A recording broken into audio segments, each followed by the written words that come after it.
அறிவு ஒரு மரத்தடியில் அமர்ந்து யோசித்துக் கொண்டிருக்கிறான். மரத்தடியில் அமைதியாக அமர்ந்திருக்கும் அறிவு, அவன் மனதில் ஒரு கேள்வி. நாம் வாழும் இந்த நாட்டின் வரலாறு ஒரு உயிருள்ள கதையா சொல்ல முடியுமா அமுனி? அமுனி மெதுவாக சிரிக்கிறாள். இது வெறும் ராஜாராணி கதை இல்ல அறிவு. இது அதிகாரப் பசி, துரோகம் மற்றும் ஒரு பெரிய நம்பிக்கையின் கதை. சொல்லுறேன் கேளு. ஒரு தொன்மையான தேசம் அது. அங்கே 2 துருவங்கள் ஆட்சி செய்து வந்தனர். ஒருத்தர் பேர் லலிதா, சிங்கத்தின் ஆக்ரோஷம் போன்று குணம் உடையவர். மற்றொருத்தர் பேர் நீதி, நரியின் விவேகம் போன்று குணம் உடையவர். மக்கள் மாறி மாறி வாக்கு அளித்து அரியணையில் அமர வைத்தார்கள். ஆனால் மக்கள் சேவை என்ற எண்ணம் காலப்போக்கில் வார்த்தையாக மாறின. அதிகாரப் போதையில் கரைந்துவிட்டது. அப்போது நிழலில் இருந்து 2 மனிதர்கள் வந்தார்கள். லலிதாவின் இடம் அமைச்சராக. ஒருவர் டீக்கடையின் செல்வம், மற்றொருவர் விவசாயி சாமி.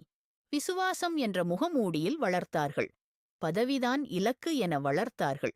அதுபோல லலிதா உடல்நிலை காரணமாக காலமானார். ஆகையால் செல்வம் மற்றும் சாமிகும் விரைவில் அரியணை கிடைக்கிறது. அது கிடைத்ததும், அதிகாரம் கையில் இருந்தும், அதை இயக்கத் தெரியாத பயம் முகத்தில் தெரிந்தது. மக்களுக்கு சேவையை செய்ய மறந்து கொள்ளைப்பண ஆசையில் அடிமையா ஆகா இருந்தனர். விரைவில் அடுத்த தேர்தல் வந்தது. நீதியும் வயது மூப்பின் காரணமா இறந்தார். இதனை வைத்து நீதியின் மகன் விடியல் அவர்கள் பின்னர் அதிகாரத்தை கைப்பற்றி வந்தார். புது அதிகாரம், புது மாற்றம் என்ற வாக்குறுதி.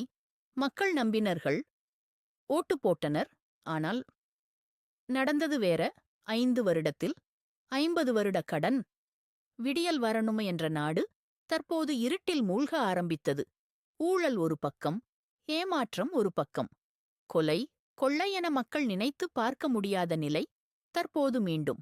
சாமி, விடியல் மற்றும் செல்வம் மறுபடியும் பதவி மோகத்தில் போட்டி போட்டார்கள். சண்டைகள், பதவிப் போட்டிகள், அரசியல் மேடைகளில் ஆர்ப்பாட்டங்கள், போலி ஆன வெற்று அறிக்கை, சலுகைகள் கொடுத்தனர். ஆகையால் மக்கள் குழப்பத்தில் என்ன செய்வது என்று நின்றபோது, தூரத்தில் ஒரு வெளிச்சம், ஒரு புதிய குரல்.